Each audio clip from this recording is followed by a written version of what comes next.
Hey, what's up? Siri Emerald here. Here's here's where we're going to start today. I moved them around so they weren't down there.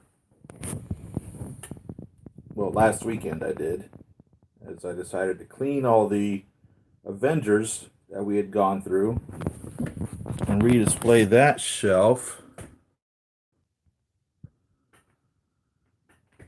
So there now are the Avengers shelf. So I redid them and moved them around a bit from last week. Dusted them all off, and I put the Mark 50 down there with the Infinity Thanos and the Guardians. So today we're going to go over Spidey and whatever else we happen to get around to.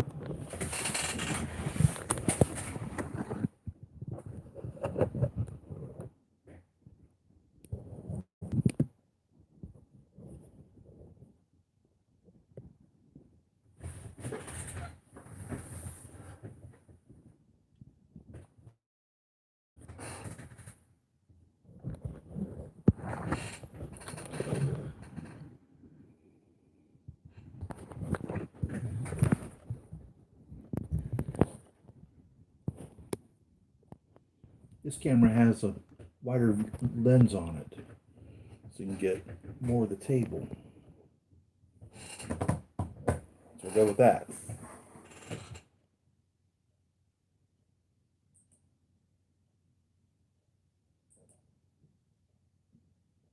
And I'm running late this morning.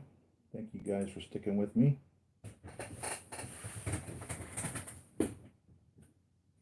Start with this Spidey. We talked about him last week. He's the main Spider-Man that we have nowadays. And so all 5 movies that Spider-Man was in, this is the suit that he wore in every one of them. So you can't go wrong with this suit, as it is the Spider-Man suit. Clicked on my computer, and now it doesn't want to respond. Here we go.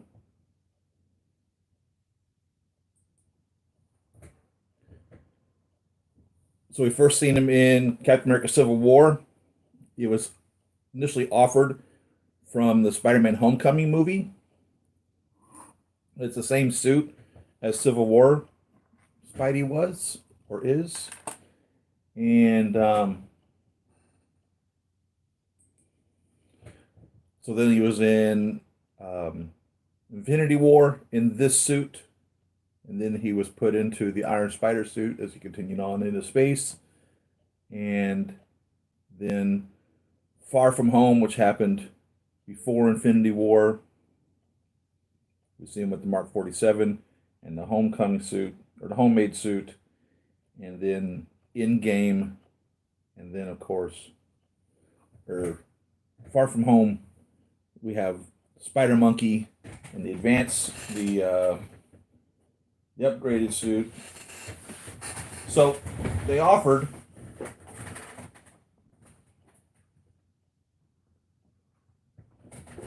a re-release of this suit. So if you got the homecoming suit, you could have bought the deluxe version, which came with the coat and the backpack and such as well. I think a hoodie, some other things. So I always displayed them just as such. So they then re-released the the same suit, only without all the goodies, and just a basic suit. Didn't come with a head sculpt or anything. So I took the extra pieces that came with this suit and put it on this. I originally had ordered a bunch of these. I wanted to have a total of 5 because these have been 5 movies. I wanted to have 5 of these altogether. So I originally ordered 4, but money had become an issue, You remember last year when my wife had her cardiac arrest, and so I couldn't afford to get the other three. So I have just the one. So I have two. That's fine because I can display him in this with the Avengers, and then I can display him in this. I really like this suit as such. Kind of shows him when he was stuck in the warehouse, right? That's how I pose him hanging off the shelf.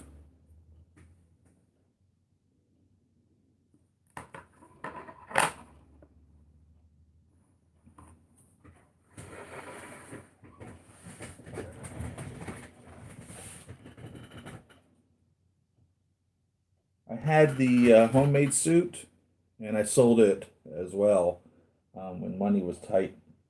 And that's fine because they have since then also now reissued it. So I've pre-ordered that.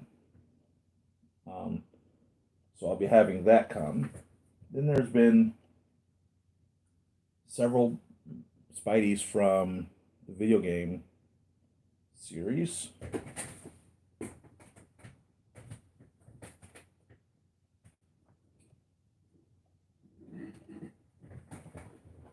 This is the one that was made specifically for that video game series.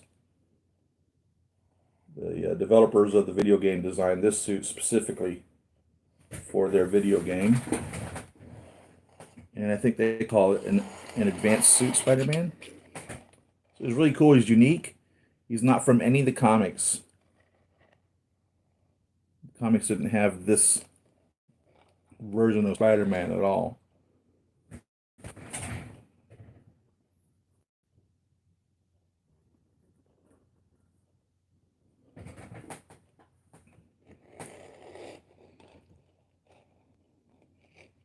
I'm a new Spider-Man, but he's from the video game. And I really want to play that video game. I have never. I've seen the footage on YouTube and such of it, but I don't have a PlayStation. Plus the time involved in playing it. I wouldn't have that either. He came with a lot of different accessories. This guy did. What I have him displayed is with his little 35mm camera.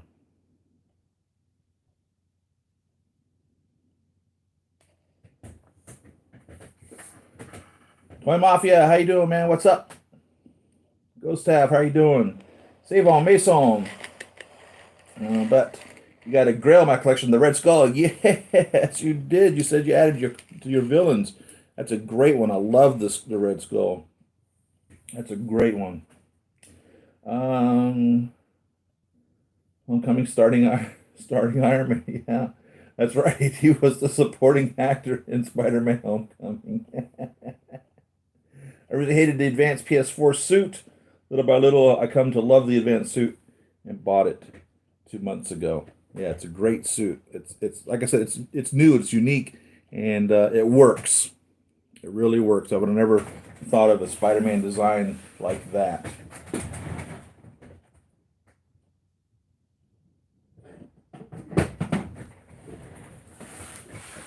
Spider-Punk. I don't know anything about this guy other than he's in the video game.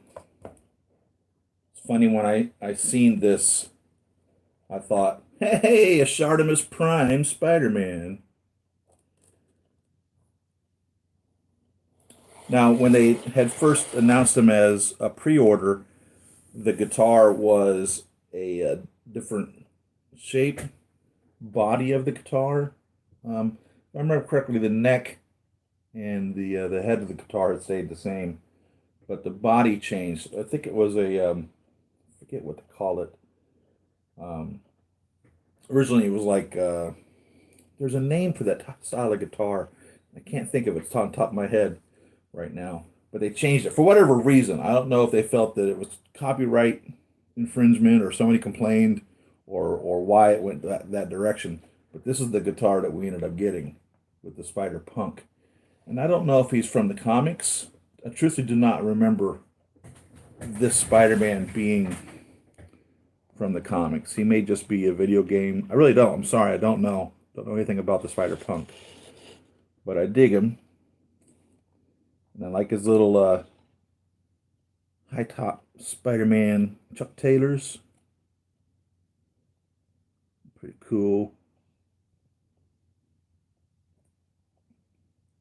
And of course, if he's packing the guitar, you got to have him packing the guitar. Right? He's got all his little punk rock buttons on his vest. So it's pretty cool. I like him. I like any Spider-Man. Like I said, I want all the Spider-Men, every one of them, all the supporting characters. I mean, Spider-Man's been, like I said, like I've said many times, Spider-Man has been Marvel's main guy. He's been their Superman, more or less. And though the popularity may wax and wane a little bit, and it may shift, maybe X-Men or Wolverine might be a little more popular this year or something to that effect, but Spider-Man's always been their go-to guy in that regards. Now,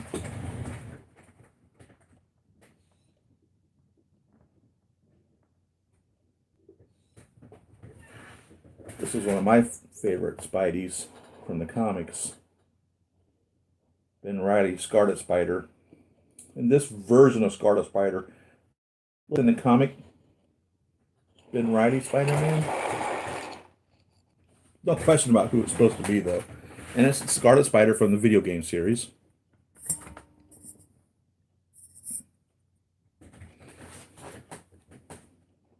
I really enjoy it.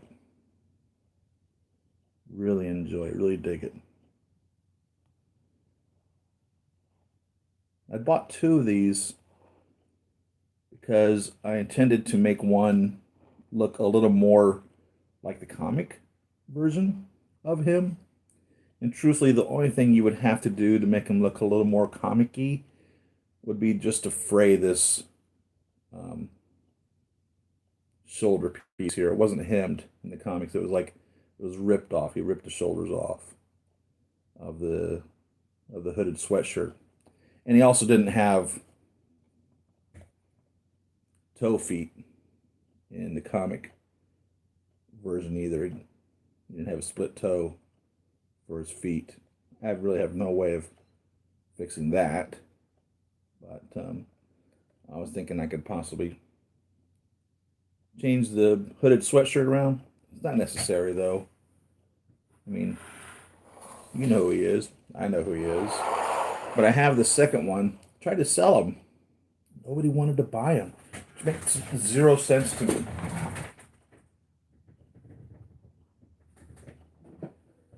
Out of the box, and I was selling, in the box, untouched, straight from Hong Kong. Nobody had any interest. So I decided to unbox them one day when I didn't have anything else to unbox.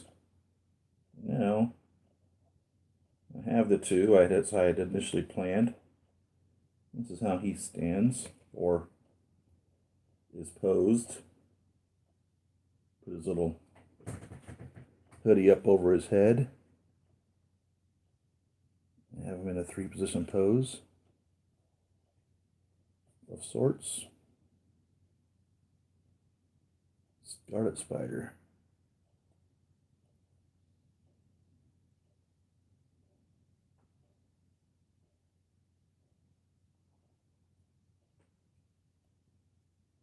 Yeah, he's one of my favorite.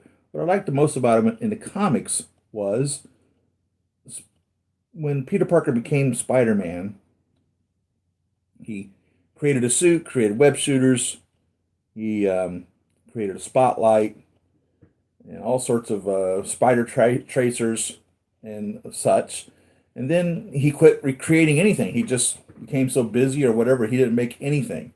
So when Ben Reilly showed up, he had invented all these other spider abilities with his webbing, darts and spider bombs and all this other stuff. He just seemed to be more he seemed to be more Spider-Man than Peter Parker did. And the question became whether or not he was the clone or if Peter was the clone. And I don't remember how it all actually turned out. I think they decided to make him the clone, and I think they even changed later to make it that Peter was really the clone, but I don't really know who it is anymore. I don't know who's supposed to be the clone and who's supposed to be the real one. But they ended up killing him off, and I think they brought him back. I don't even know. I don't even remember the whole thing.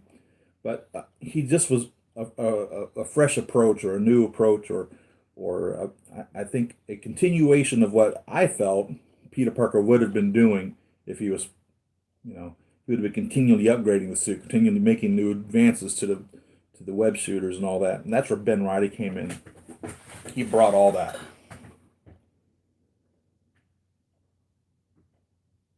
Yeah, I was afraid that's what it was. What was the name of that guitar? It looks like it. Can't remember what it is. All the universe of Hobby Brown, who is our universe's Prowler, okay, aka Miles Morales' uncle, okay. Too bad the PS4 game didn't have the Ben Reilly suit of the Superior Spider-Man suit. This is another neat one that I don't know anything about other than it's in the video game. It's really cool. This negative suit Spidey. And I don't know whether or not, like I said, he's part of the comic line. I don't remember him from the comics.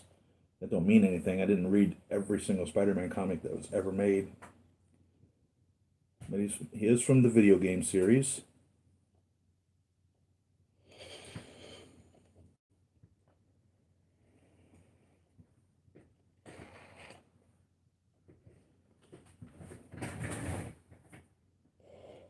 And I enjoy the little pose that I put him in. I have him cradled, just sitting on the display stand, swinging through. I'm using the, I call it the Todd McFarlane webbing, because it really wasn't until Todd started drawing Spider-Man that the web had a life of its own, and it just became this virtually uncontrolled character in the story. And this is just gatherings of webbing that he has in his hands as he's trying to control this stuff that would be all over the city. I know it lasts at least an hour. For some reason, I think sometimes it lasted 4 hours, but it's definitely in there for a while. When he sprays the webbing, it's up. So can you imagine everywhere Spidey goes, he's just got this stuff hanging from buildings all over the place before it starts to dissolve. There's a little blue tint around the spider emblem on his chest and back. In the prototype photos, most of them had this blue tinge to the entire figure. And I'm glad it doesn't. The figure itself is, for the most part, white, but it reminds me of something my granddad had told me when he painted houses for a living in his lifetime. He had said that he had painted this fellow's house, and the next door neighbor hired him to paint his house. The first guy's house he painted white. Next door neighbor said he wanted his house whiter than his neighbor, who's just had his house painted by my granddad. So my granddad put a little blue in the white to make the house appear whiter to your eyes. So I can't tell for a fact if there's a little blue in this suit or not. There might be. Might be a little blue in it. It tends to want to make your eye think it's a little blue. So that might truthfully be in there. And like I said, it reminds me of my granddad and the story that he told me that that's what he had done to make the house whiter than the neighbor's house. There's the negative suit Spidey. Got him holding his little cell phone here, making a call while he's swinging around.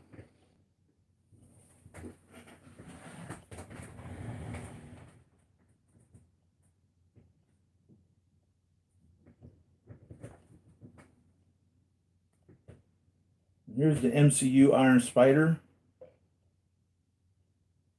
So, of course, there's a different Iron Spider in the comics.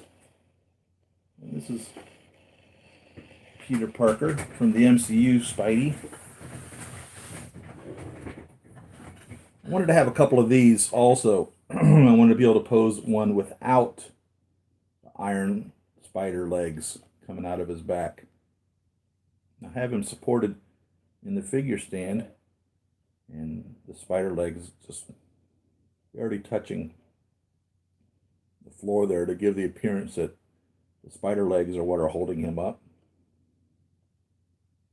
That's kind of a classic comic book pose, with him just hanging out with the legs keeping him in the air in the Spider-Man Iron Spider suit.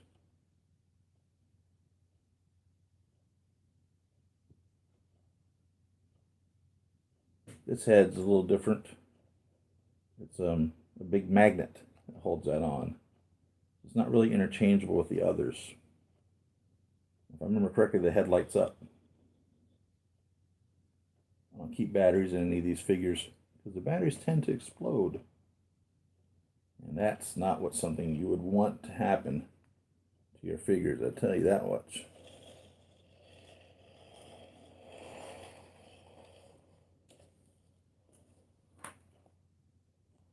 Iron Spider. Then, of course, from the comics,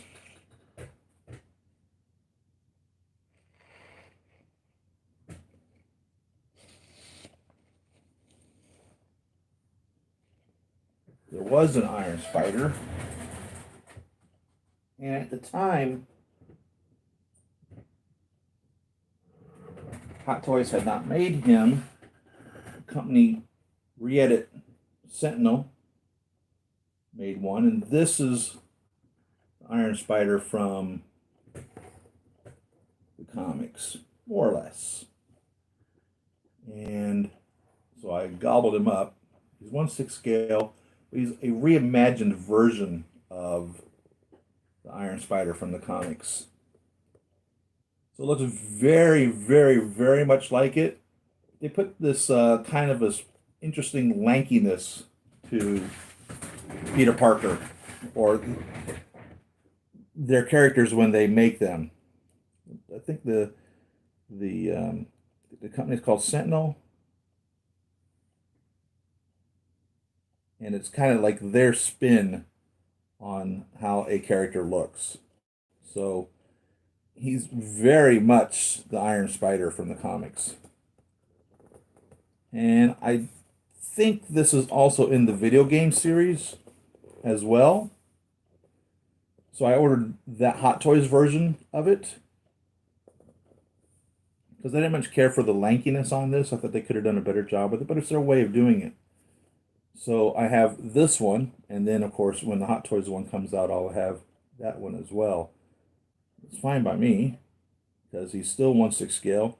He works. I know exactly who he is when I look at him. And then so in this one I have him kind of in a jumping pose. Very similarly posed, the two of them. He didn't come with any webbing. Sometimes I put a piece of this shooting web in him. So the web, there's 5 pieces of web that come with all of these guys, except for him, that Hot Toys makes. And some of them come with the Todd McFarlane webbing. So sometimes you'll see the Todd McFarlane webbing in the Spider-Man, and sometimes you won't. Most of the new ones now are coming with the Todd McFarlane webbing, so they come with 6 strands of webbing plus this little splotch up here. So, but the older ones don't have the Todd McFarlane. And again, it's not called the Todd McFarlane webbing, but it's just what I call it because that's where I remember first seeing the web having a life of its own. It was with the drawings by Todd McFarlane.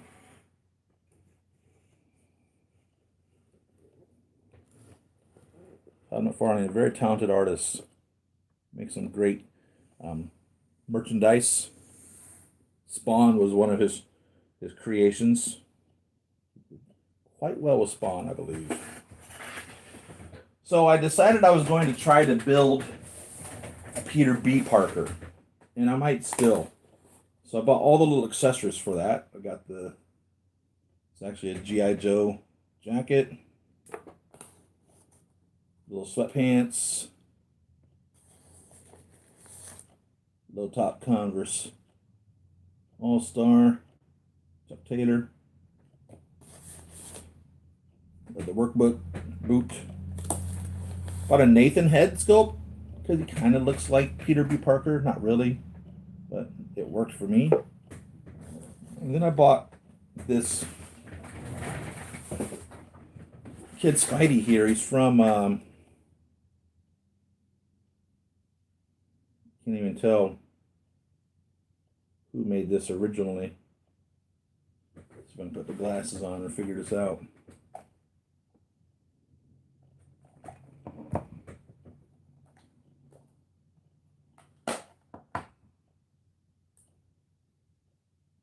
Little $10 Spider-Man, 12-inch Spider-Man. Says Toy Biz 1995 12-inch Toy Biz Spider-Man. And I took this off, or actually I was going to put this coat on him, and he's just way too big for this coat. So after removing this, I decided I needed to put the little underoos on him, and I'm going to make him the underoos Spidey from the video game series. So to give him some underclothings for that. So this will be one of these days. Figure out a way of doing that. Then I need to get a body for my Peter B. Parker. Now, I've ordered the Peter B. Parker that's made by Young Rich Toys. I think is who's made that. Also ordered that first Spider-Gwen. And this Hot Toys Spider-Gwen, I tell you, they look like it's done by the same artists, same designers. I'll tell you that much. That one's made by Bullethead, BH005. This who's made that Spider-Gwen. They call it the Miss Stacy. And the Hot Toys Spider-Gwen looks very much like that Bullethead. I don't know why, but I've got them both on order. There's another company that made, I think Young Rich Toys made a Spider-Gwen too. I don't much care for the suit on that, but I like the ballet slippers on that one better. Speaking of Bullethead,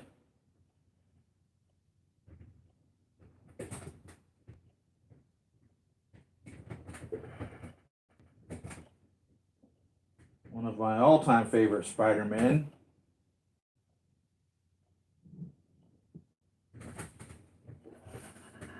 If I remember correctly, this was their first figure. And this is Venom. And there is no question about this being Venom. No question at all. I jumped on this as soon as I seen it was being made. It was an absolute no-brainer.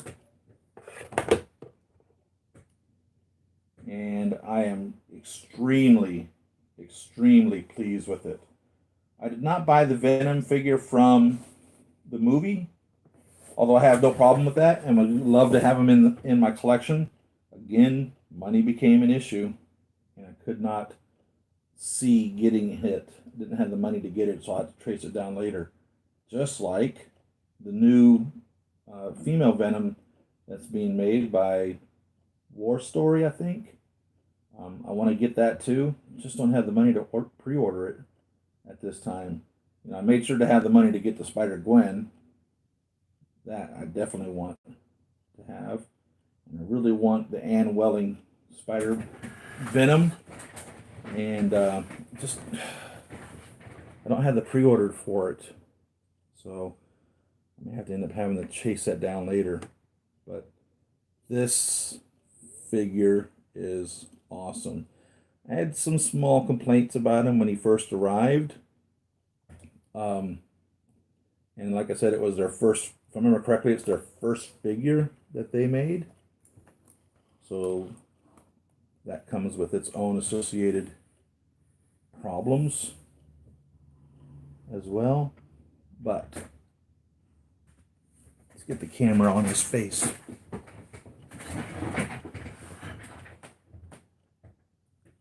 And those of you that don't know Venom from the comics and only know him from the movie might not understand how this is Venom, but dude, this for fact, that's Venom. No question about it.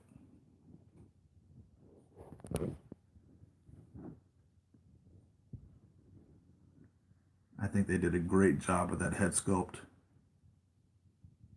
And the size of him. Eddie Brock was, if I remember correctly, an Olympic weightlifter. So Venom is a big guy, and Peter Parker is not a big guy. Peter Parker literally is your, as a term used to be used many years ago, your 90-pound weakling. And Eddie Brock is totally opposite of the 90-pound weakling.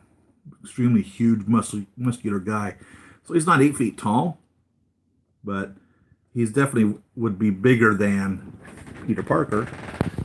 And needless to say, whenever Venom would manifest himself, he would become a little bit bigger as well.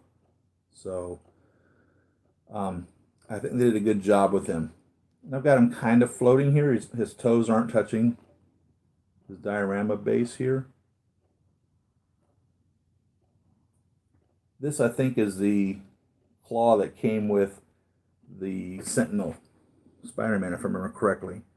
And it holds him perfectly. I had to make just a little bit of adjustment on this diorama base to get this pose stand in there to be able to support him. But he's just, to say he's a beast is truly a compliment, because he really is. He's an absolute beast.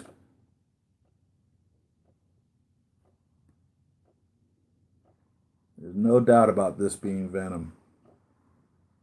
We are Venom. I'm really pleased to have this guy in my figure collection. I would have never thought that we would have got a proper Venom. You know, Spider-Man 3 Venom was laughable. The Venom movie was good, but they left Spider-Man out of it, which I think they're going to correct. But even in the retelling of Venom in the comics, they've changed his origination story a bit. Now, it actually was Deadpool was the first person in the Marvel universe that Venom came in contact with. Believe it or not, that's the official story now.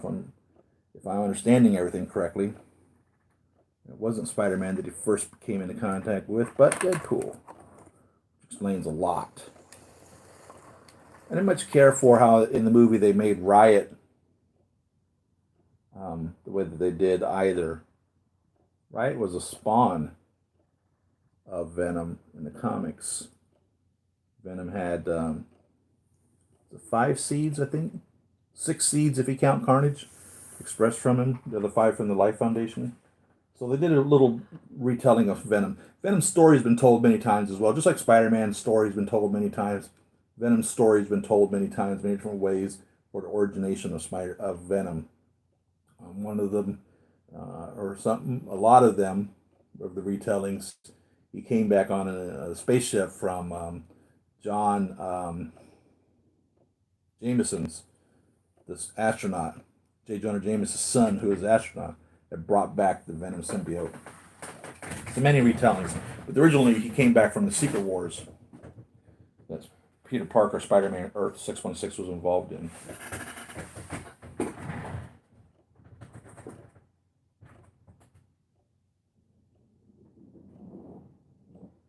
So from the Amazing Spider-Man collection, I have Electro. And this figure is totally underrated. Unloved by many collectors, and I don't know why. Andrew Garfield's Spider-Man was not my favorite. Tobey Maguire, I think, was an unbelievable Spider-Man, probably my favorite Spider-Man, but Tom Holland has certainly taken his place and becoming my favorite very quickly. This is from the Andrew Garfield Spider-Man stories, and I got this guy from Big Bad Toy Store for $50 brand new, just because they couldn't sell them. And extremely pleased to have him. I think Jamie Foxx did a great job bringing him to life. It's almost like Schwarzenegger being Mr. Freeze. You know, he ended up being a hated movie and a hated character, but it's not necessarily because of the actor's portrayal or anything. It just happens to be how things came about. So I got this as a steal at $50 for a brand new Hot Toys. I mean, give me a freaking break. How could you not jump all over this? For real. And I have him on a Chitauri base. So I have him displayed. This is Electro from the Amazing Spider-Man storyline. And so he's part of the Spider-Man story. So he belongs in the collection. And gosh, if you didn't get this at $50, I don't know what to tell you. I don't know what to tell you.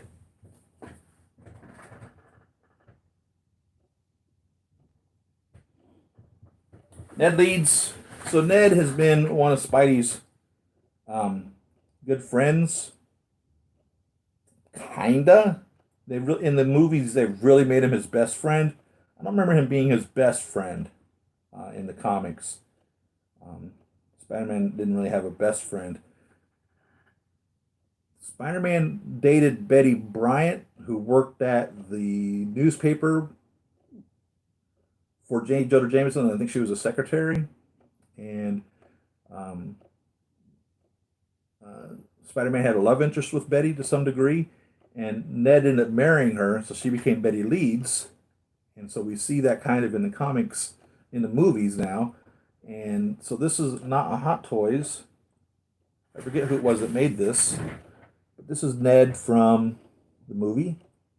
And of course, Ned became the Hobgoblin. So it'll be interesting to see how that plays out in the movie line. I'd like to see Ned become the Hobgoblin. It's a pretty cool little figure. I think they call this the Fat Man, I think is the name of it. The Fat Man. But, in the movie we see him don the Spider-Man mask. And Ned was telling him he could be his guy in the chair, which is, kind of a nod to a lot of superhero stories, but specifically, I think more so to the Punisher story in the Marvel line. Punisher always had that guy in the chair helping him out, right? In the comics. So that's who Ned said he would be. He'd be your guy in the chair. I'm really glad to have this in the collection. It's just a shorter, I think it's called the Fat Man body. And it works for Ned. The arms are a little out of scale, but that's only minor considering we have one. I just have him standing without a figure base on the shelf.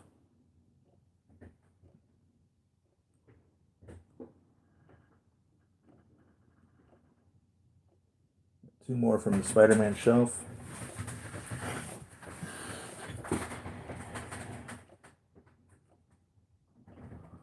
This was a no-brainer for me when I seen this was being made. I don't remember who made it, but my goodness. Oh my God. Felicia Hardy. So Felicia and Flash were from Spider-Man's school. They were mates of his. Of course, Flash was always the kid that picked on him. Flash was a big jock in the comics and just constantly picked on Peter. In the movie version, the MCU version, or I don't know what you would call it. Because Spider-Man started in the MCU, I want to call him the MCU version, but I don't think Sony wants to call him that, because Sony really is the one that has the rights to him and put him on loan at the MCU, but he really started there. So I want to call him the MCU Spider-Man, but Sony doesn't like calling their universe the MCU universe.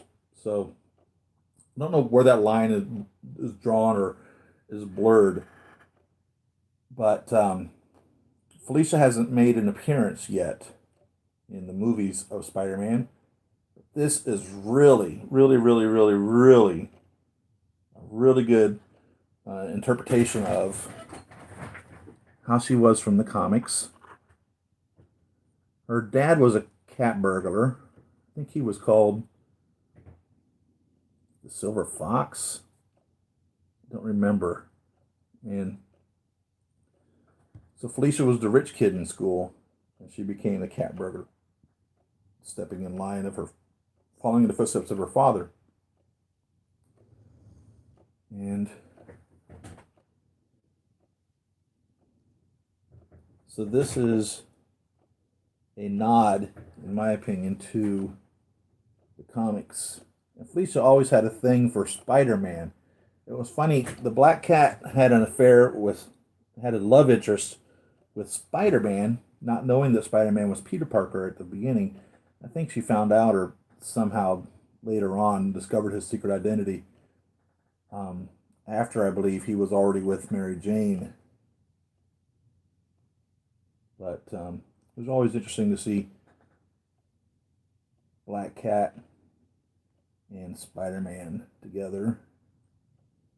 She was always on the other side of the law, more or less. Never really a hero. She was always kind of the bad guy. But not in her eyes. She never thought she was a bad guy. She was just a cat burglar. Black cat. She had, I don't remember, she didn't have any special ability, but she was like a gymnast. But she ended up getting involved with somebody or something that gave her like this bad luck. Because, you know, black cats are traditionally considered bad luck. If a black cat crossed your path, you were not supposed to continue on in that direction because that was a bad omen.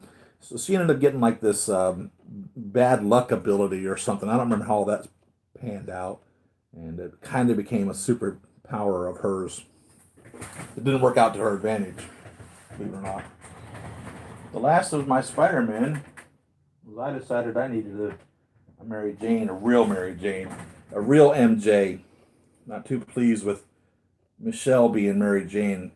I don't like Michelle being MJ. I think that's a low blow. I got a problem with Michelle being MJ. Mary Jane is MJ. Face it, Tiger, you hit the jackpot. Right? And this was a Red Sonja figure that I decided to turn into Mary Jane from the comics.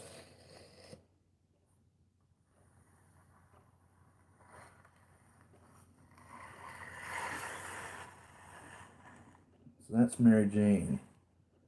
My Mary Jane. The comics Mary Jane. I wish that the face sculpt had a little more smile to it.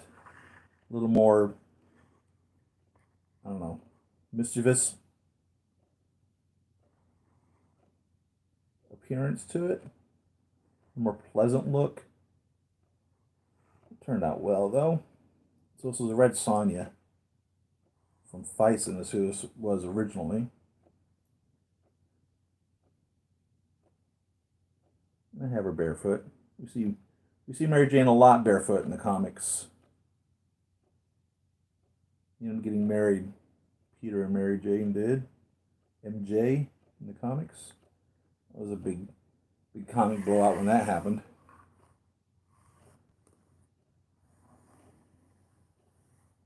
Cover variants of that event. Crossovers, etc., etc. So this is the Spider-Man shelf. It's now down on the bottom there. And I love the Spider-Man. I hope they continue on. Hot Toys just showed us, what's the next one that they showed us? What's the next suit? They showed us a suit at the Comic-Con. What suit was that? I did not pledge for a Spawn. And I read the comics when it first came out, and I've seen the movie. Don't text and swing. The spaghetti webbing. Thank you, Ghost Half. Thank you. I don't know if you watched the Punisher Netflix series. I have watched a few of them. But there's a character called a Micro who is his man in the chair. There you go. Thank you. Where would you recommend to buy the bullet head figures? Ha. Yeah. If you're trying to get them new, there's lots of companies out there that are selling them. 1/6 Outfitters and 1/6 Kit are two of the ones that I search at. But you won't find them at Sideshow. You won't find them at Big Bad Toy Store because they're unlicensed. So whenever they make this and this, I don't remember if this is a bullet head or not. It's not paid by Marvel or licensing fees aren't paid for by them. So they won't call it the Black Cat. They won't call it Venom. This was called Poison. And I don't remember what this one was called. But because it's not officially licensed products, it won't be sold by official distributors of licensed products. So if you search online, type 1/6 scale bullet head, you'll find different companies. Like I said, I go to 1/6 Kit or 1/6 Outfitters for most of my purchases of these other than licensed products. But this one's long sold out. I think she's long time gone too. But the Spider Miss Stacy might still be available. The what was it? There was a difference to the Miss Stacy versus the Spider-Gwen. I can't remember what it was. I think it was the head sculpt. I think she has a smile with the gap in her front teeth in the bullet head version of the Spider-Gwen. But the head sculpt looks the same. Looks exactly the same.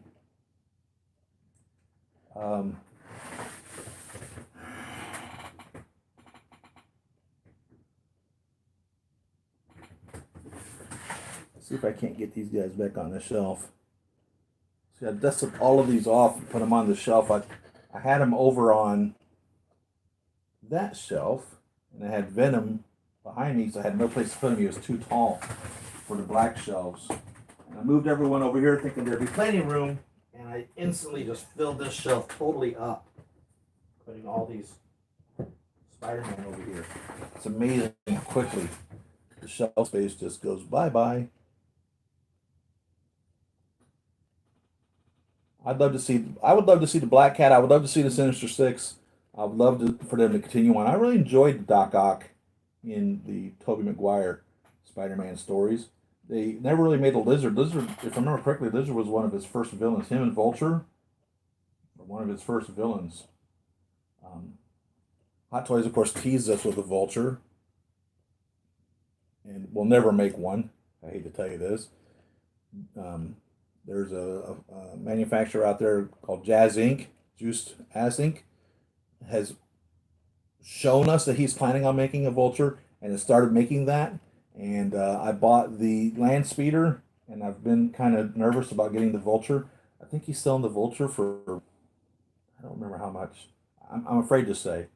But he's going to be big. He's going to be easily, 2 feet wide in his wingspan. 1/6 scale. Michael Keaton. It's funny. There's a lot of actors who did Marvel and DC. Ben Affleck did the Daredevil in the movie, and then he became Batman. And Michael Keaton did Batman, and then he became the Vulture. And Ryan Reynolds did the Green Lantern and then became Daredevil or Deadpool. So I find it interesting that they did both franchises.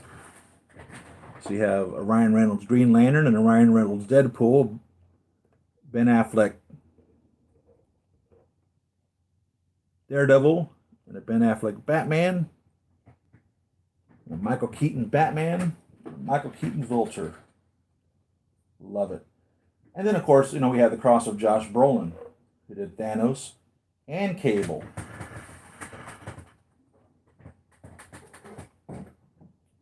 I enjoyed the little quips that Deadpool made in that regards in the Deadpool movie to Josh Brolin or Cable.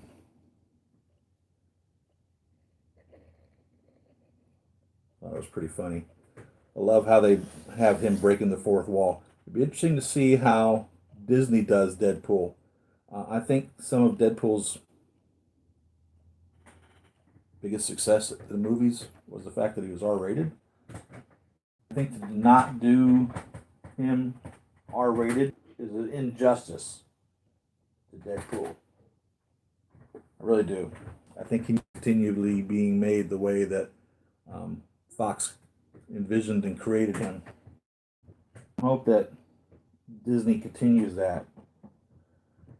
I pray that they don't get some writer slash director, producer, or whatever take over Deadpool and give him a fresh aspect.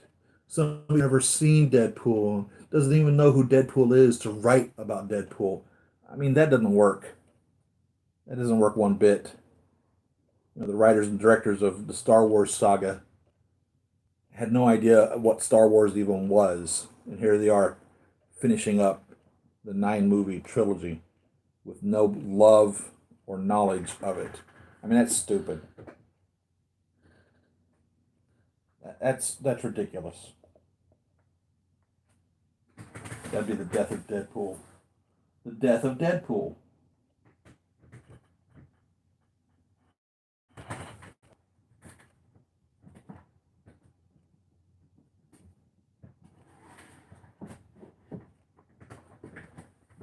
In the Venom movie, they did I don't know if you'd call it a tribute or what you would to the female Venoms. There were two of them that were created from the Life Foundation in the comics, and then of course Anne Welling, who was Eddie Brock's girlfriend in the comics, became Venom, and they kind of did a little homage to that when the Venom was attached to um, became her in the movie. But I would have liked to have seen more than just that of the female Venom. I'd love to see the Life Foundation symbiotes a little more than just Riot.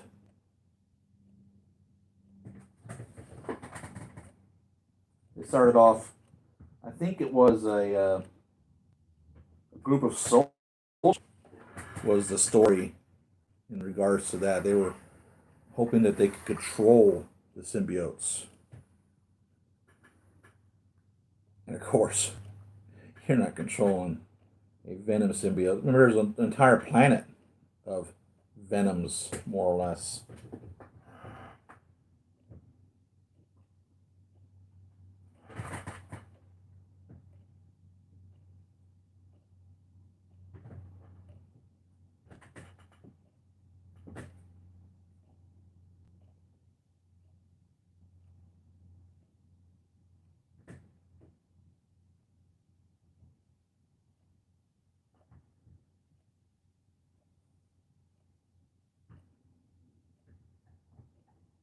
Don't have enough room for Spider-Man anymore. Really need to get some IKEA shelves or something. Put these guys in, specifically Spider-Man.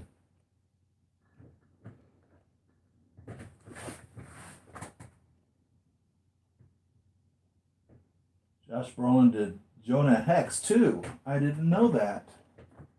Thank you. Yeah, well, thank you for that. I did not know that. Love the crossovers like that. Purely coincidental, I would believe.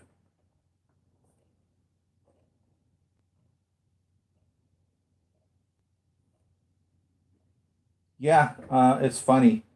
Um, I think George might say that he doesn't know why Star Wars was popular, but he followed the proper guidelines of telling a story, um, an epic story of heroes. There's, I forget what it's called, but if you were to research it, there's I don't know, a guideline that if you follow this and telling your story, you're going to have a successful story that'll be told for eons. And George Lucas literally told his story in that same manner. When Star Wars came out, there was really nothing that was even remotely close to it at the time in the theaters, or has been told before. You know, one of the things was the grandioseness of the spaceships. There just wasn't huge spaceships like that in the stories at that time. And, when we first see the first movie, Star Wars, that was called Star Wars. It was not called A New Hope when it came out in 1977 or whenever it came out. It was called Star Wars. We see the Princess Leia's ship. We didn't know what it was at the time, and it's flying over our heads, and it was just a really big ship. And we're like, wow, that's pretty cool. That's a big ship. It really wasn't a ship that big at the time in any other movie that I remember. And then it was just totally dwarfed by a Star Destroyer. And it's like, are you kidding me? I mean, this is just beyond any thought, reasonable aspect of anything of what anyone, I believe, had even put into their expectations at the beginning of the movie. Just started off with that. And then we just have this entire story of life and death and overcoming struggle and rebirth and the circle of things. And that's how Star Wars came about. It was just a swashbuckling story using swords and ships and saving the girl, and same story that anyone's ever told, only just told in a new way. Same story. Same story. Nothing changed. Just put in outer space. George knew what he was doing. He made American Graffiti after all. He's no dummy. I think George is downplaying that by saying he doesn't understand the popularity of Star Wars. I don't believe that for 1 second. I'm not saying that he didn't say it. I'm just saying I don't believe that he believes that. I don't believe for 1 second that George literally sits there and shrugs his shoulders and says, I don't know why Star Wars became popular. I mean, it wasn't his first movie. He had made, what was it called? THX 1183 or something like that, which is a similar story. But he made American Graffiti. Hugely successful movie. Harrison Ford was in that. He was nobody.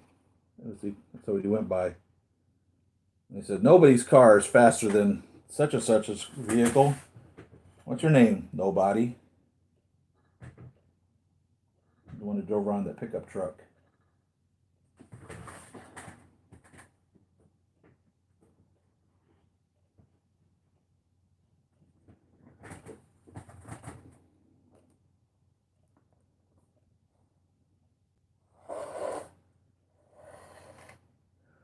Oh man, I hope they continue on with Woody Harrelson as Carnage. Um, I hope that that's going to be the story. Woody Harrelson. You see, Robert Downey Jr. I think was made for Iron Man. You know what I mean? If that makes any sense.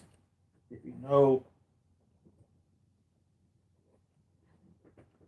of Robert's life, more or less, and what he had been through his life, you could say, oh yeah, I can see him being Tony Stark. It's believable. Where does the acting end, or where does Robert Downey Jr. end and Tony begin? One of those things.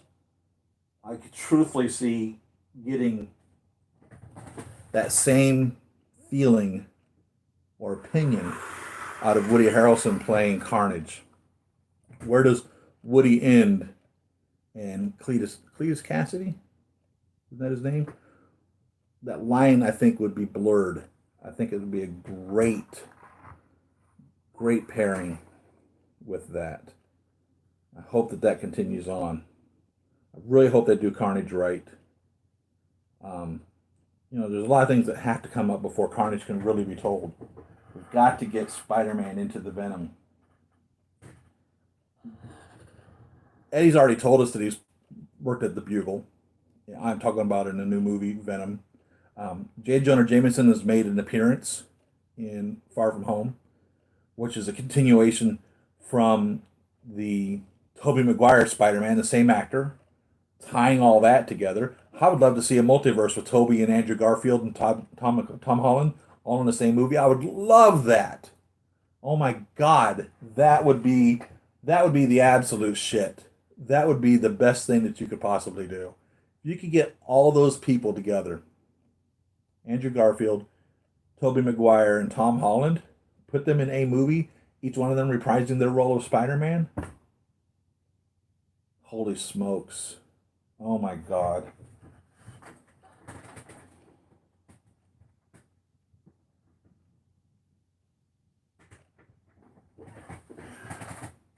I don't know what to say.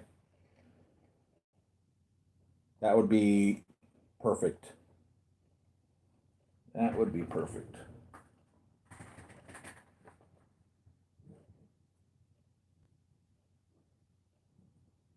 Let's continue with this displays. Um,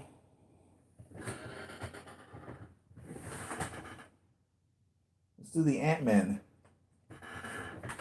So, of course, I showed you the Civil War Ant-Man. I have over here on the Avengers shelf. And I have him with I think this is a Marvel Select 1/12 scale Ant-Man. And then a couple little miniature Ant-Man down there. You can see those guys. And I tried to pose them in the exact same pose to some degree.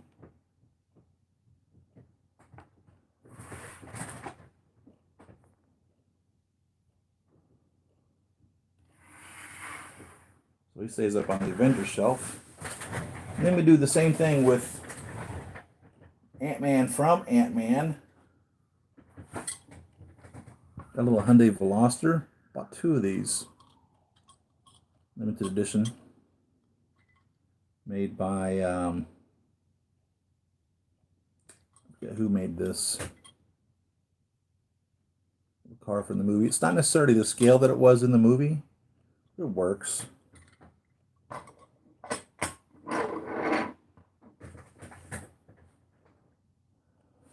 I'm almost afraid to bring these guys off the shelf here.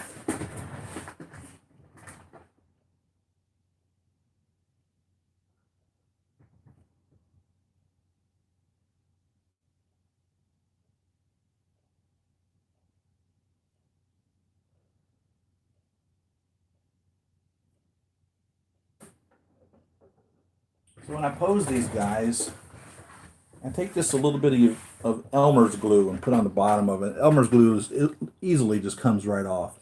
So there's a little Ant-Man from Ant-Man right there. And then I have behind him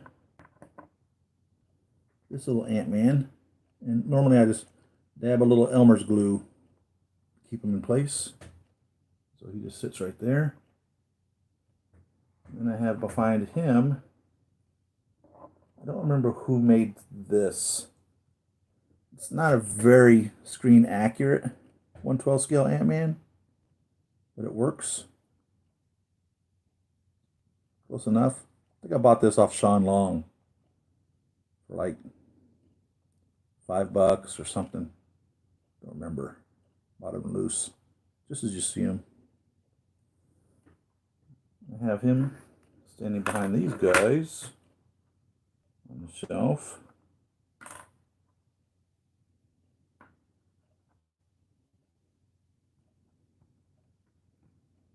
As such.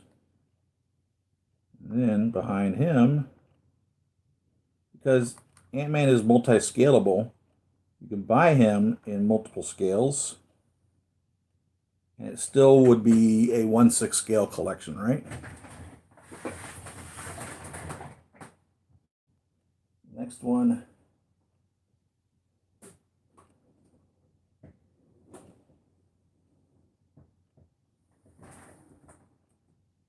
Hopefully they'll stay right here where I have them. Next one is, I believe he's a Marvel Select. It's actually a 1/12 figure, but looks really great. Followed by 1/9 King Arts. And then the Hot Toys 1/6 Ant-Man. From Ant-Man. So I display all these guys together. The shrinking Ant-Man.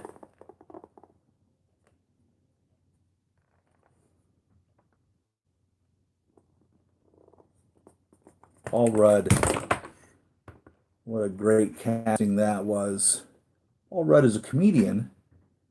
And so I was a little nervous when I seen that Paul Rudd was going to be playing Ant-Man. It worked out great. He brought in just the right amount of comedy to the character. Very much straight man comedy. You know, where he's not trying to be funny. He just is funny.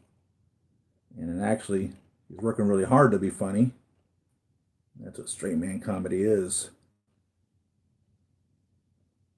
Kind of like Jerry Seinfeld did straight man comedy in the Seinfeld show.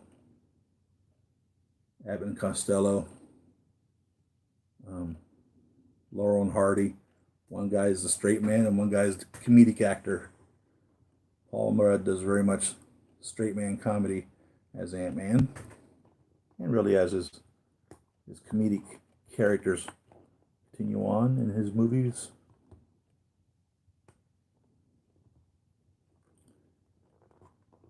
I'm not a real big fan of the 1/9 King Arts figures.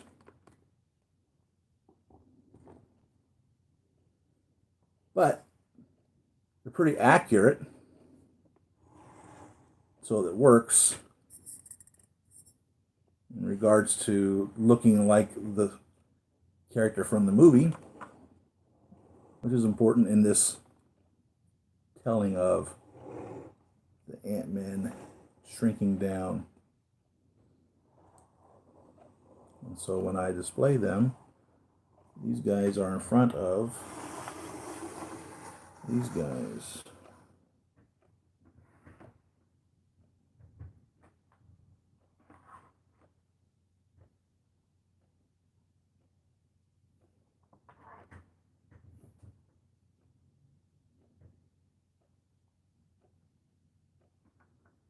And that's how we have the shrinking of Ant-Man. So needless to say, I have Ant-Man on order from Hot Toys, Ant-Man and Wasp. And what is taking that figure so long, I have no earthly idea. Hot Toys promised us a yellow jacket. Never went for pre-order. King Arts did make us a 1/9 scale yellow jacket. I picked that up in anticipation of the Hot Toys one coming, and it never happened. I'm very pleased to have a yellow jacket. It looks great. Again, not a big fan of the King Arts figures because they just tend to fall apart. Literally. Just arms and attachments will just drop clean off of them. But pretty movie accurate. I'm glad to have them, and should Hot Toys ever decide they want to make a yellow jacket, I've already got the 1/9 scale ready for it.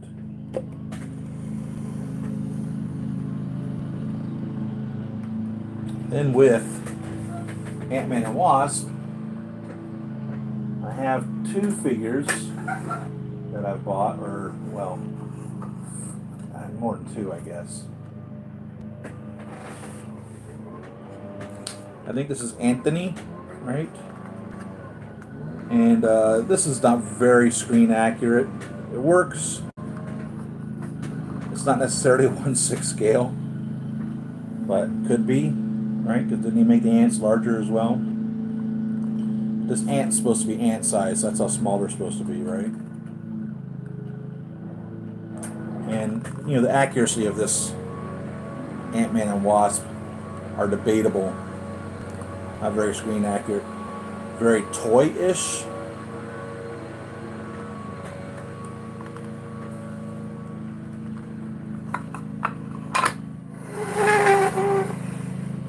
But these guys are really very dead on. This 1/12, and I think this is Marvel Select. I don't remember. Ant-Man and the Wasp. 1/12 scale figures.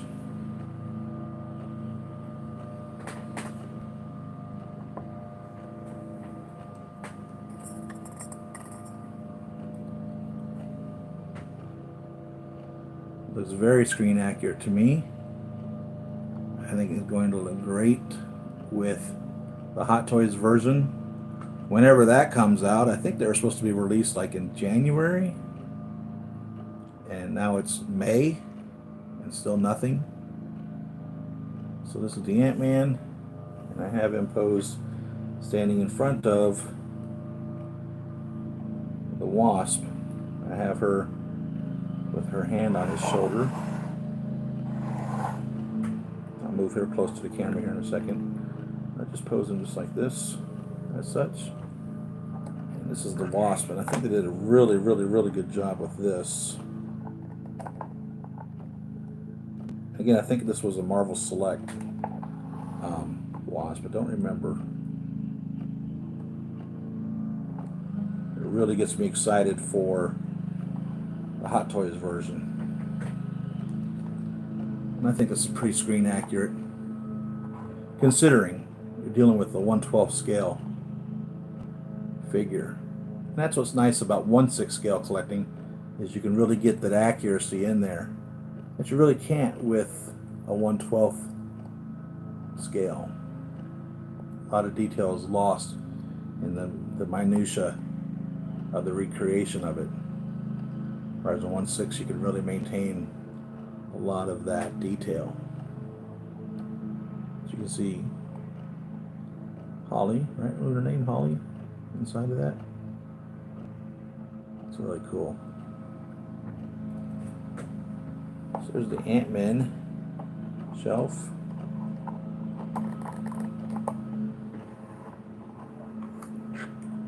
So they'll look great posed with their 1/6 scale figures when they finally arrive, whenever that will be. Let's see. NECA makes a 1/4 scale Ant-Man. How does it look? Does it look screen accurate? Does it work?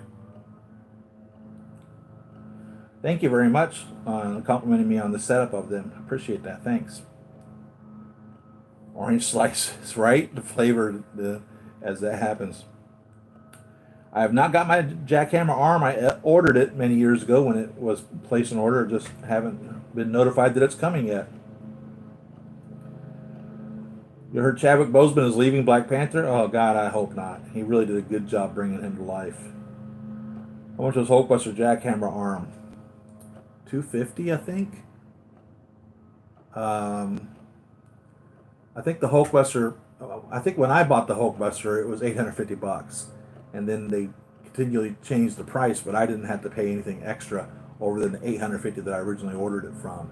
I think when he finally was being sold, when he finally came out, I think he was selling for $1150 or thereabouts, and then when they re-released the jackhammer or re-released Hulkbuster with the jackhammer option, I think you could have bought it for $13.50 or $13.99 or something to that effect, of the Hulkbuster Deluxe, Hulkbuster and the jackhammer arm together. It was like $1,350, which made it essentially the same price as if you had bought the Hulkbuster at the final price of $1,150 or whatever it was, plus the jackhammer arm. So I think it's $200 or $250, something to that effect. I don't remember. But no, I haven't got it yet. But it's definitely one that I pre-ordered. Yep, they're mowing the lawn. That's happened Saturday morning. An ant playing drums, right? A seagull put it behind the ant. Let's see how much time we got. Another 30 minutes, I suppose.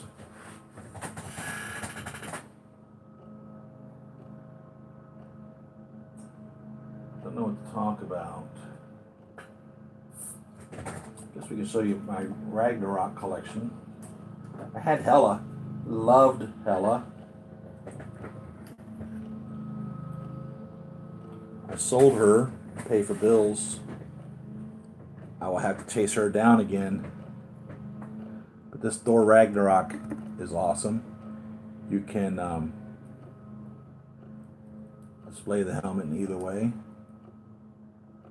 You know, obviously with the wings on the helmet is Thor. I have posed as such. Kind of in a fight against Hulk style. He doesn't have a home currently. He just sits on the desk behind me, which is the wine cellar from Iron Man 3. That I have him posed up against the Hulk, which is the closest I think we'll ever get to Planet Hulk. I think they've got a great Hulk now. You know, the storyline and the actor, even though he can't keep a secret. If you want to know what's going on, ask Mark Ruffalo. He'll tell you all the secrets. I don't know why they don't make a Hulk movie. I think Hulk's strong enough to be his own. Personally. Planet Hulk would be cool.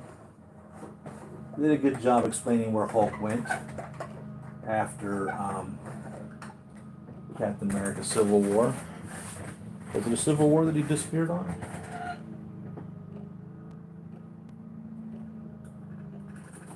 I'd love to see a what's his name? The guy that ran the planet. Goldblum?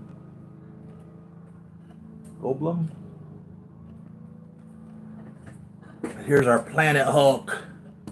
Like I said, it's the closest you're going to get to Planet Hulk. If you're a Hulk fan, that had to have been a pretty big deal when we seen a Hulk like that.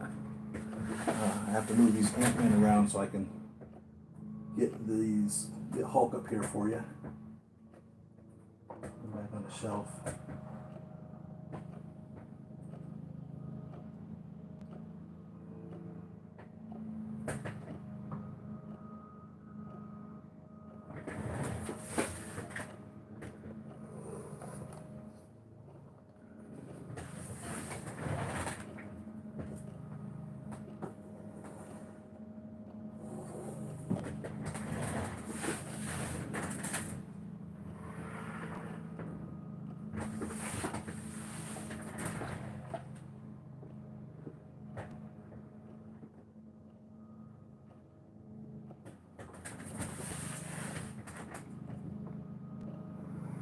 Try to put them on the shelf. Yeah, let's move them over here.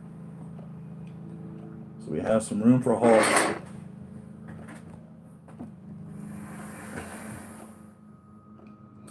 Yeah, this was a cool scene. Of course, in the movie, you got Loki there and Jeff Goldblum. That's his name. Jeff Goldblum. I'd like to have a 1/6 scale Jeff Goldblum. He thinks that Hulk is going to kill Thor, and of course when he shows up, Thor's like, finally a friend of mine, and Hulk's like pretending like he don't know who he is. He's literally there just to kill him, and I love that. You know, it's great, really good story. So this is Hulk from Thor Ragnarok up against Thor. Pretty good battle.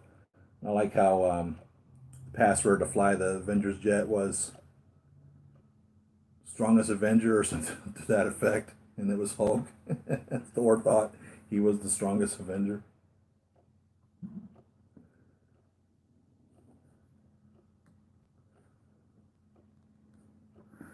So I really enjoy this Thor. Thor's had some really good figures. I think the I think it's the Infinity War one. It was really well done.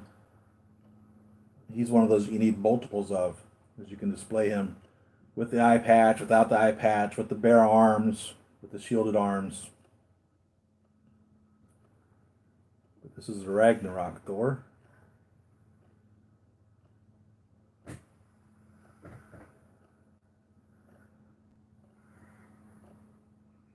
And one of 4 Hulks that Hot Toys has made. Avengers, Age of Ultron, Professor Hulk, and Ragnarok Hulk. Let's get the camera on him. I think they do a great job on Hulk's face, on all of them. I have Age of Ultron. I don't have an Avengers Hulk. I really need an Avengers Hulk.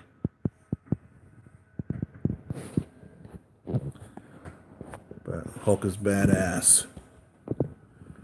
If you're a Hulk fan, I mean, you've got to be loving the MCU of Hulk. How could you go wrong with this guy?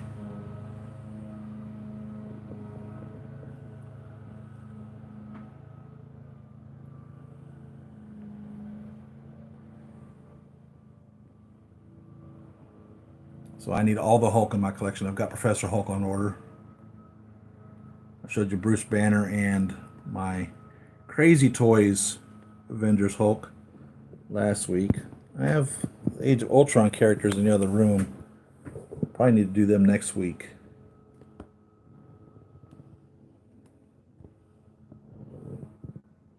Little Hulk feet, little toes. What a cool character this was. I mean, there's the Red Hulk, the Gray Hulk, which is really Professor Hulk. I don't believe we'll ever see those in the Marvel Cinematic Universe. I think this is probably going to be it for a Hulk. Which is a crying shame. I think Hulk is done in the MCU. I hate that. Hulk is just a classic character. I think everyone can associate with being so pissed off you just want to Hulk out, right? One time in your life, probably. No.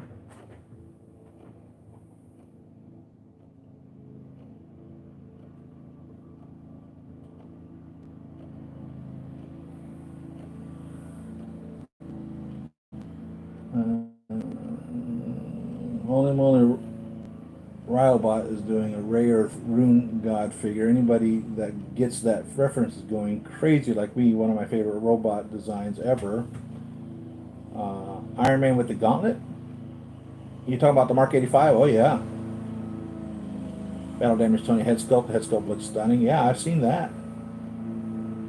Fat Thor Avengers love to get the man. Yeah, there's got to be the casual closed fat Thor. There was a third party company that made it. I wasn't pleased with it, so I passed on it. But yeah, I would love to see him with what's the guy's names? You know, when you're playing the video game, Noob Master or something like that. He's picking on me. Thor gets on the Discord or in-game chat or whatever and talks about how he's going to come over to his basement and kick his ass or something. I would love to see those guys. I would love to see that. That would be great. Don't know what to touch on next. Guess we could do Red Skull.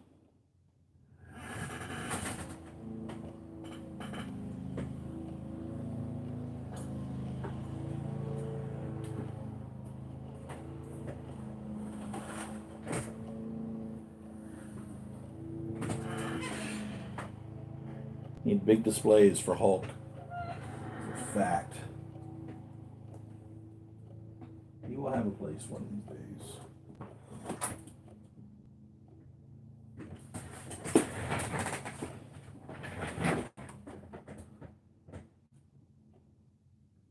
So if you bought Red Skull from Captain America, the First Avenger,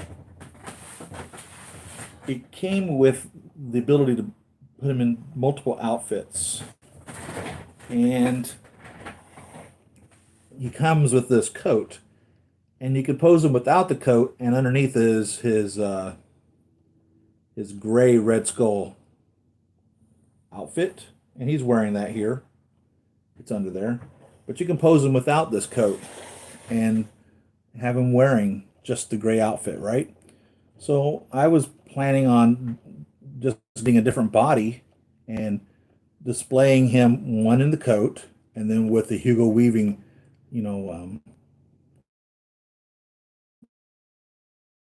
coat, one or the other was my intention of just using that one figure, just adding a body to that and being able to have two. So it started with that plan, something totally different was provided us originally, which was enough to more or less display two figures if you added another body. And you could, you couldn't even see that he wouldn't be wearing any of the outfit under, except, the collar on the coat. You wouldn't pants, anything was coat. All you needed were some boots. So what it originally started off as that plan became my recreation of Johann Schmidt. And what a difficult aspect this was to build this character. There's a couple companies out there that make World War II figures, the German uniforms. So I started piecing together a Johann Schmidt with the head sculpt that was provided with Red Skull, and having to track down the ranks that he wore and the medals that he had. And everything is correct here that you see from the movie, except his tie. I need to have this. I need to have this symbol, the Red Skull symbol, needs to be on his tie, and I don't have any way of making that. But that's what I'm missing. I need to find, one that size of that, because that's the only thing that keeps him from being screen accurate to Hugo Weaving portraying Johann Schmidt as the Red Skull while he was still searching for the artifact, right? So I'm really pleased that this turned out the way that it did. It wasn't what my initial intention was. I didn't plan on building this. I literally was just going to put him into another one without the coat and just the gray outfit. But this is where it evolved into, and I'm so super pleased to have that. It took me probably 2 years to track down all the pieces to make this guy, and I love him. And I'm still, like I said, I still need that Red Skull right there, the Red Skull emblem on that tie. And then I had a feeling that he wasn't dead at the end of the movie. I just had a feeling. And Marvel Cinematic Universe had a habit of putting a character into a movie 3 times. It's rare that they don't. For instance, Ironmonger, Jeff Bridges, right? Didn't make it to 3 movies. And Whiplash didn't make it to 3 movies. I forget the actor's name that portrayed him. Mickey, I forget who it is. Also didn't make it to multiple movies. But then again, some of those characters, like that actor, really was disenfranchised over the movie. He didn't feel he had enough artistic input into his character, so he wasn't planning on coming back. I don't know why Hugo Weaving didn't come back, but I always had belief that we would see him, and sure enough, I was pleasantly pleased to see the Red Skull in Infinity Wars and Endgame, but Hugo did not reprise his role. The Red Skull made it back. So this was made by a third-party company, and it did a pretty good job of it. Not bad at all. Hot Toys won't make this, I guarantee you. So this is the Soul Ghost, and it's Red Skull, the keeper of the Soul Stone, right? Isn't that where he was? Trapped on that planet. I forget the name of the planet. The keeper of the Soul Stone. And the cape and the cloak are billowy, and he can be displayed in a flight pose real well. He's got little feet, little Red Skull feet.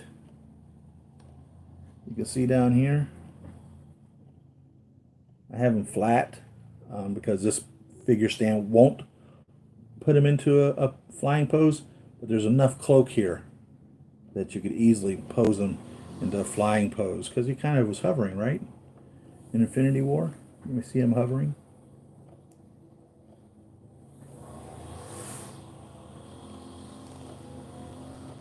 Did you have to sacrifice what you loved the most in order to get the Soul Stone, and that's why he was internally trapped there? Because he couldn't sacrifice what he loved the most. It was impossible for him to do that. So that's the Red Skull.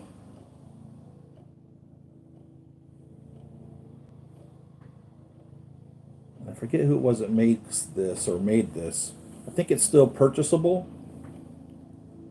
So if you're a Red Skull fan, you need to add them to your collection. I think you can still get them brand new. The sculpt is not bad at all. The shade's a little different. This is has a lot of orange in the red, and this has a lot of blue in the red. And you'll know what I'm talking about if you understand the creations of colors for that. This is the red is more orange. This is more blue. You see that sometimes in the Tony Stark suits, as the reds vary to an orangish and bluish tint.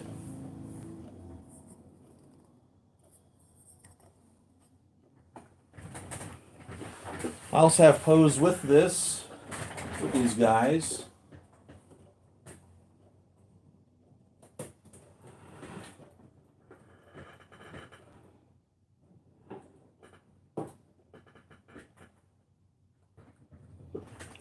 Concept art version, 10th anniversary.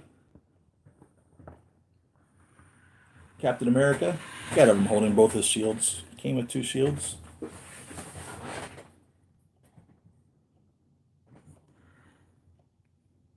Plastic shield.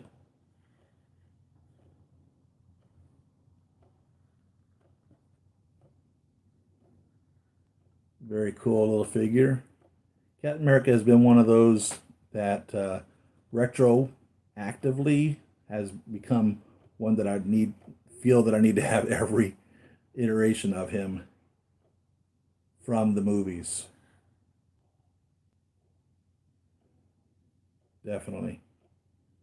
And so this was obvious a great addition to the collection.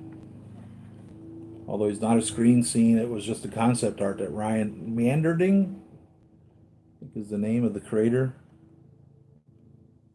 of some of the characters, most of the characters in the Marvel Cinematic Universe. Captain America's butt.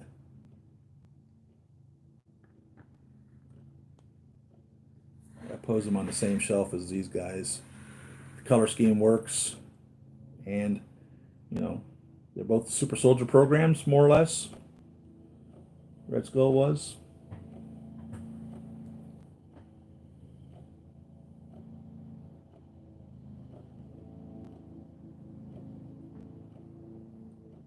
Can be kit bashed. It's just a regular 1/6 body. They painted the little feet and legs red, but the rest of them is not. Just a regular 1/6 scale body. So yeah, I suppose you could do as you wish. If you wanted to make your own, you know, if you have a Red Skull head, you want to make your own, and your own gnarly little staff, you don't have to buy this. I didn't think it was unreasonably priced. Works well. Sure, you can kit bash this. Just get you some cloth, cut it all up.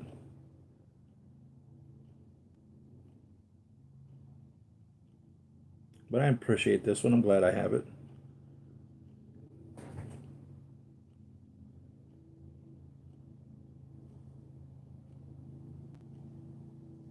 Yeah, the costumes are the pricey part.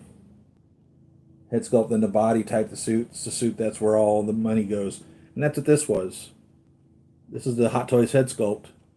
And the Hot Toys Tesseract But all of this was just kit bashed.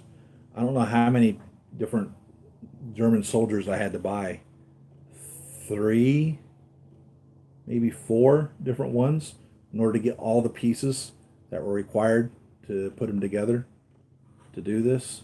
So yeah, when you start dropping $100 or thereabouts on a piece, you end up with something that costs you $500 or so to be able to make them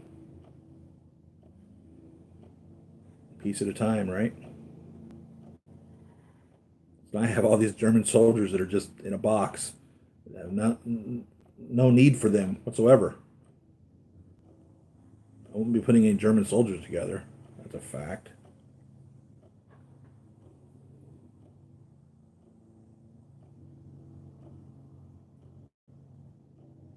Ninja bag, especially if you're doing Teenage Mutant Ninja Turtles, right? There's one of the companies is called DID. I'm trying to remember the name of the other company that makes them. If you were to just type 1/6 military figures, you'll find them. Lots of them out there. But like I said, it was four different. I think it was four different figures that I had to buy in order to get all of this to be a screen accurate. And I'm still missing the coat that he wore. I've not been able to find it anywhere. So that's really the two things. One is the Red Skull emblem on the tie, and two would be the long black coat that he wore in this uniform. That's the two things that I really need to complete him, totally complete him off. But he just started off as a Hot Toys head sculpt, and from there this was created. One figure would have, the hat. Another figure would have the rank insignia, the proper rank. Another figure would have one of the medals. Another figure might have another medal. Another figure might have the other medal, but not one of them had all the medals that he wore. So I don't think this hat is the same hat that came with this outfit. I think it's a different hat.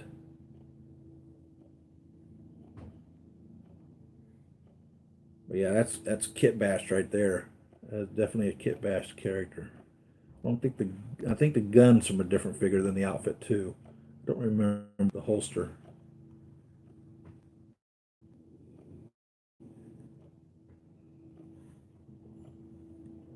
But no, I didn't start off wanting to build a Johann Schmidt in his officer uniform.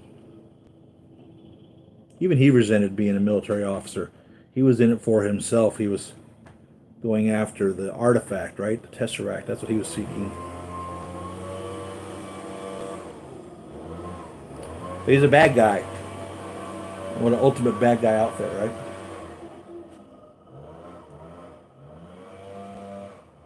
Yeah, they're good bad guys. Sideshow Red Skull looks good. Yeah, I think that would be a great workaround to get it on there. I think the Red Skull comes with a neck.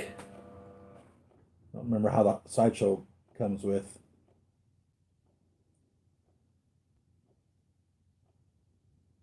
David Tennant, Doctor Who, the 10th Doctor, right? The trench coat. Yeah, and for the Doctor Who, and of course, that's where I am with this coat. There's lots of coats out there, but I've not found the coat that works with the movie, the screen scene, Red Skull. So of course, if you're doing Cap, you got to do Piggy. So I've got a Piggy here. She really needs to have a seamless ankle figure for this. Um, if I remember correctly, she came with the body, but truthfully, like I said, she really needs to have a seamless body on there. And the stockings don't want to stay up very well. They want to slide down the legs a lot. A Thyssen body would take care of that pretty quickly. Stockings would stay up well. If the Thyssen body would fit in the shoes, I don't know. This is my Peggy. I forget who made this.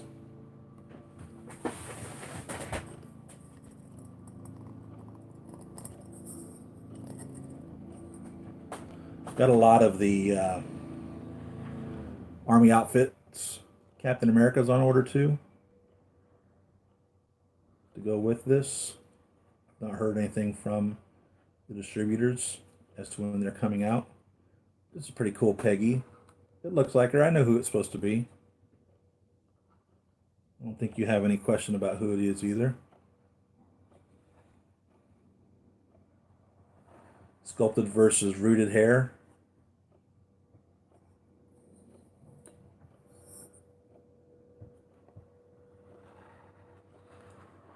There's a time and place for either or both, right? I don't much care for how this rides up into the split of her skirt. I really need to have a waist stand for her, for real. I'd like to change out the body, put her in a Fison to give the ankles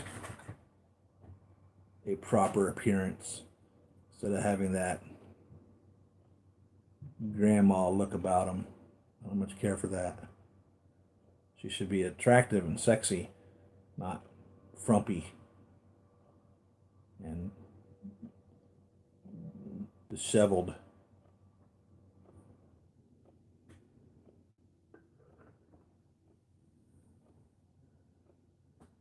Put her next to Pepper. Recreate scene where touching Steve's chests, right? Right? One of the chick figures I have is episode 4 Leia. Oh, I bet that's nice. Rose Tyler. Oh, Doctor Who's girl, right?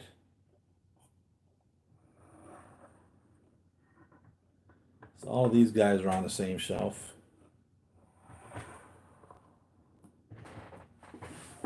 Don't know if I showed you this when I was doing the Iron Man. I don't think I did. He hangs out with these guys too.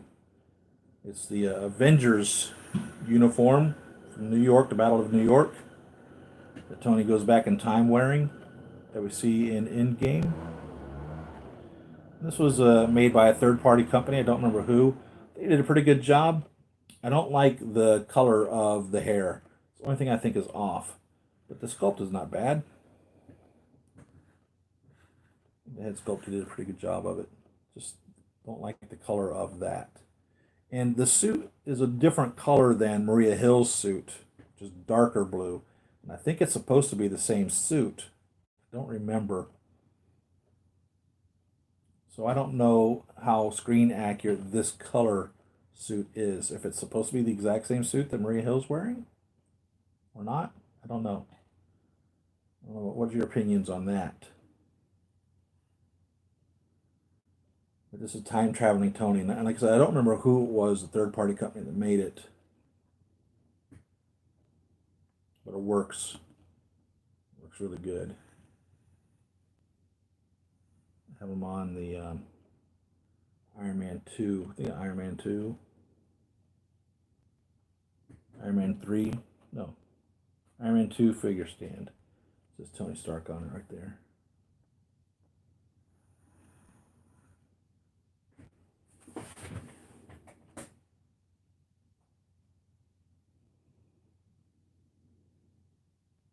Yeah, she shoots Steve. Jamie Summers for Steve Austin. Oh, that'd be cool. What was she called? Um, what was she called? Bionic Woman. That was her name, the Bionic Woman. Remember, Steve cost $6 million, and then in one of the $6 million Man episodes, they had the $7 million Man. He had more bionics than Steve did, and then of course Steve brought Jamie there because he's like, they could fix you, and made her the Bionic Woman. I don't remember if they ever said how much she cost.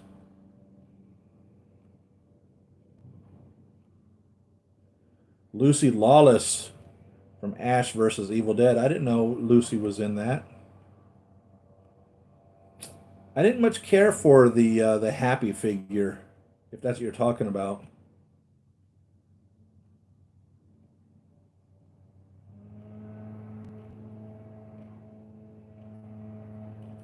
Barney Miller hated what name?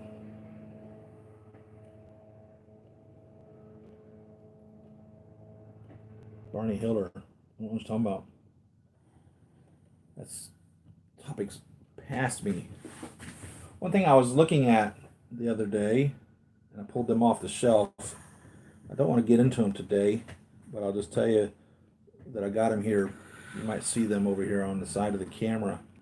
Some War Machines, because one of the things that I remembered was when I was looking at the prototype announcement figures by Hot Toys when they were selling these, each one of these looked a little bit differently. These three figures specifically, if you were to go back and pull up the photos of when Hot Toys announced them, they each one look a little different in the chest region. So I was like, gosh, I don't remember them looking that different on the figures. So I brought them down here so I could examine them in comparison to the photos that Hot Toys provided when they first announced the figures and put them up for pre-order. And the prototype photos compared to the actual release of these three figures are not the same. So in the prototype photos, each of these three figures are a little bit different in the abdomen area, right around here.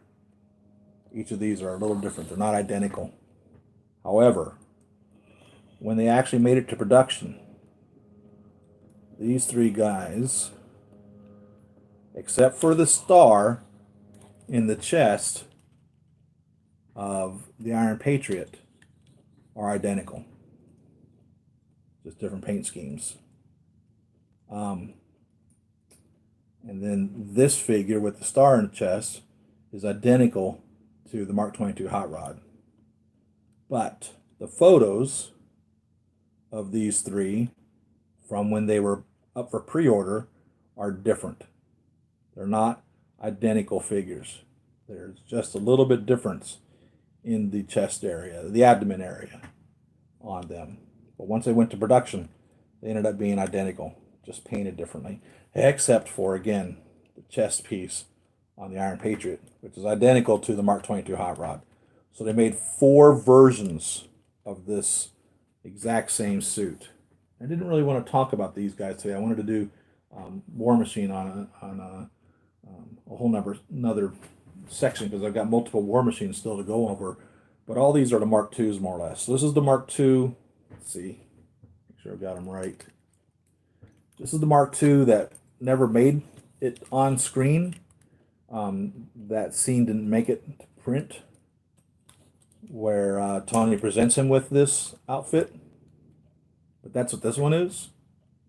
And then because this never made it on scene, when they did Iron Man 3, they had a bunch of scenes that they had to remove where they were commenting that the Iron Patriot armor literally was a repaint of this. They made comment on that on deleted scenes.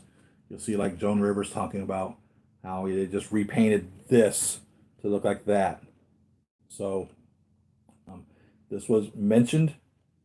This was screen scene, and then this was from the New Avengers. So at the end of, I think it was it Civil War? No. Must have been, what movie was it? Was it Civil War? Winter Soldier? It was Winter Soldier, where Steve almost says Avengers Assemble. He says Avengers, and they cut the film right before he says Assemble. And that's where we see this suit. So all these are the Mark IIs, more or less. And in addition to the Mark 22 Hot Rod, there's 4 suits that are identical. But I took them off the shelf because I was comparing them to the photographs. And on the photographs, they are not identical. Each one's just a little bit different. But once it made it to production, they didn't continue on with the prototype release.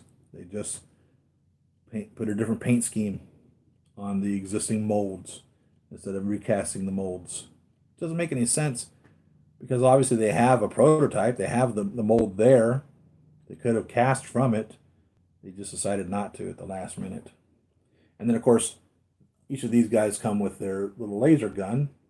The Mark 22 does not come with one. So these guys come with their own laser rifle mounted on their shoulder too.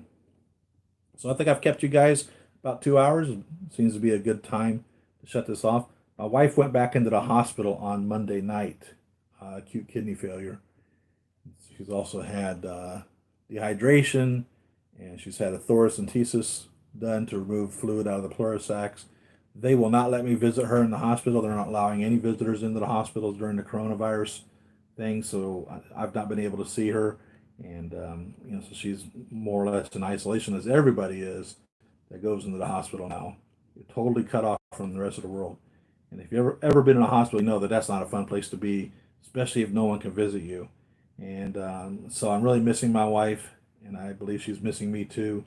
And keep her in your thoughts and prayers. There's no telling when she comes home. They need her kidneys to improve their function before they'll let her go. And that's not a very good answer. I don't like hearing that as an answer. That's a non-answer as far as telling me when she can come home. It's like, you get to go home when you're better. What do you mean better? Doesn't make any sense. So that's what's going on with my life right now.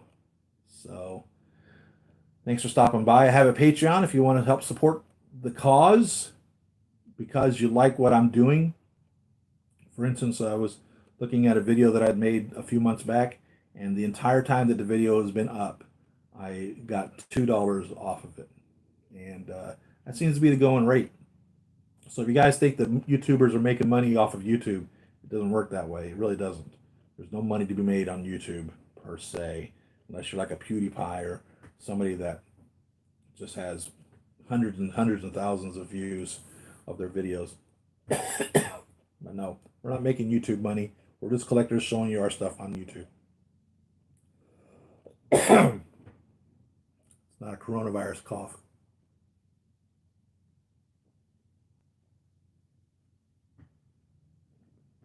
I need a drink because I got a dry mouth cough.